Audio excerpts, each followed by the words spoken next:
The prophecy began with the smallest voice imaginable. 3-year-old Sage Williams stood on the Britain's Got Talent stage, her tiny frame dwarfed by the massive platform, but her words carried the weight of divine judgment. Words are your weapon, Mr. Cowell, but silence will be your punishment. The moment those words reached Simon's ears, something impossible happened. His voice simply vanished. Not hoarse, not strained, but completely gone, as if the very ability to speak had been surgically removed from his throat. For the first time in his career, the man whose words had destroyed thousands of dreams found himself trapped in eternal silence, and what this 3-year-old revealed about cosmic justice would change television history forever.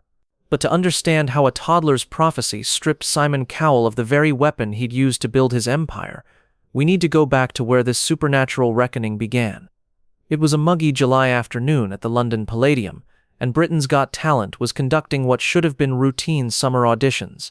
Simon sat in his familiar throne of judgment, that expression of calculated superiority perfectly in place, ready for another day of wielding words like weapons against hopeful dreamers. The afternoon had been particularly brutal, even by Simon's standards.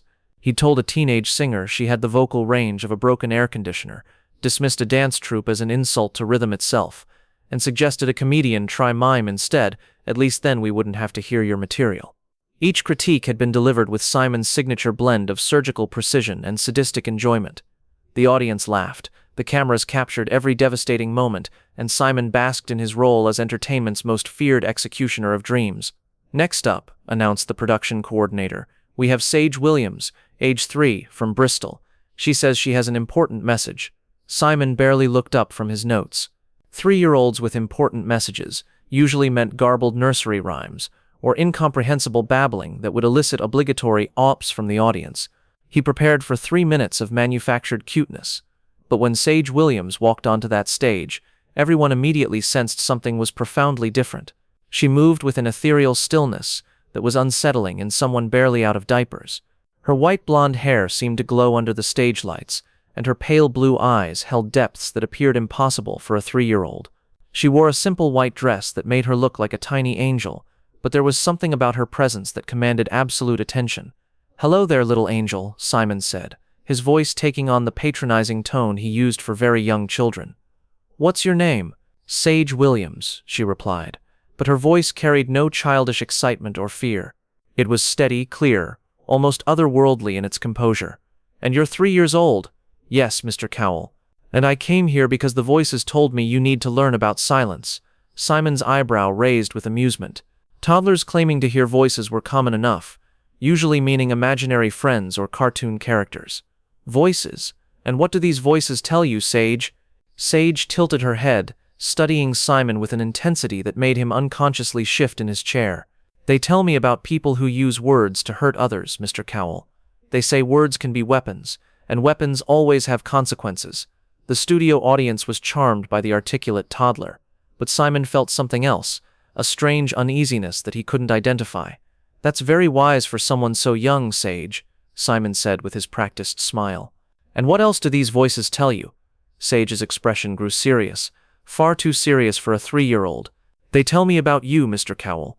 They say you've been using words as weapons for so long that you've forgotten they're supposed to help people, not hurt them."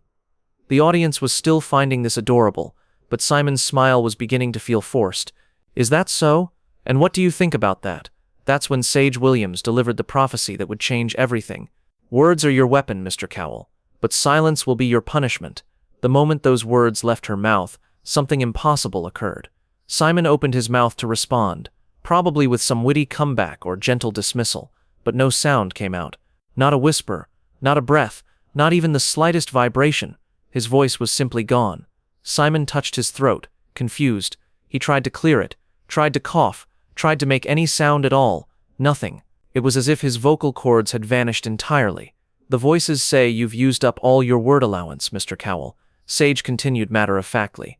"They say for every dream you killed with cruel words, you lose a little bit of your own voice, and now you've used it all up." Simon's panic was immediate and visible. He gestured frantically to the other judges, pointing at his throat, his mouth moving soundlessly in desperate attempts to communicate.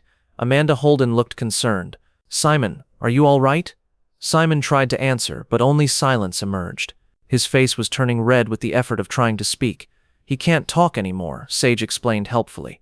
"The voices say it's temporary at first, but it becomes permanent if he doesn't learn the lesson." Alesha Dixon leaned forward. "Sage, sweetheart, what lesson?" "That silence is golden, and words should be treasures, not weapons," Sage replied with 3-year-old certainty. "Mr. Cowell has to learn that hurting people with words is wrong. The silence will teach him." Simon was now standing, gesturing wildly, his mouth opening and closing like a fish out of water. The man whose voice had been his most powerful tool was completely mute. "How long will he be silent?" David Williams asked, genuinely concerned. Sage considered this with the seriousness of an ancient oracle. "Until he truly understands what his words have done to people. Until he feels what it's like to have no voice, just like all the people he made feel small and worthless." Simon tried to write on his notepad, but when he looked down, his hands were shaking too badly to form letters. The supernatural punishment was more complete than just losing his voice. It was stripping away his ability to communicate cruelty in any form. "The voices say he hurt 847 people with his words on this show," Sage continued, as if reading from an invisible ledger. "Each person he hurt took away a little piece of his voice. Now there's nothing left." The studio was in complete chaos. Medical personnel rushed toward the stage, but they stopped when Sage raised her tiny hand. "Doctors can't fix this," she said simply. "This isn't a medical problem. This is a heart problem." Simon fell back into his chair, the reality of his situation hitting him like a physical blow. Without his voice, he wasn't just silenced. He was powerless. His entire identity, his career, his weapon of choice had been taken away by a 3-year-old oracle. "Mr. Cowell," Sage said gently, "the voices want me to tell you something important. They say you can get your voice back, but only if you truly understand why you lost it."